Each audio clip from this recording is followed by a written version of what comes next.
బొగ్గు మీద నిల్వలు ఈ రోజు రేపు 31 నాడు వచ్చి నువ్వు ఎన్ని నిల్వలు ఉన్నాయో లెక్కలు చేసినట్లయితే తెలుస్తుంది. కానీ లేదా ఏప్రిల్ మేలో వచ్చినట్లయితే ఆ నిల్వలన్నీ కూడా బొగ్గు పాలైనట్టుగాను కాలిపోయినట్టుగాను దొంగలెత్తుకపోయినట్టు ఎలుకలు ఇనుమును తిన్నట్టుగా చూపించేటువంటి అధికారులు ఉన్నటువంటి ఈ సింగరేణిలో నువ్వు దమ్ముంటే ధైర్యం ఉంటే నిజాయితీగా ఉన్నట్లయితే కాగు నివేదిక కాగు రిపోర్ట్ కోసం ఎంక్వైరీ ఏప్రిల్ 1 నుంచే స్టార్ట్ చేసి బాయిల మీద ఎంత బొగ్గు నిల్వలు ఉన్నాయో చూపించాల్సినటువంటి అవసరం ఉన్నది. గత సంవత్సరం మరి ప్రొడక్షన్ కంటే ఎందుకు డిస్పాచ్ తక్కువ ఉన్నదో చెప్పాలి.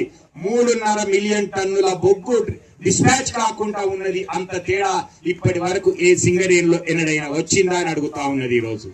కాబట్టి ఎవరైనా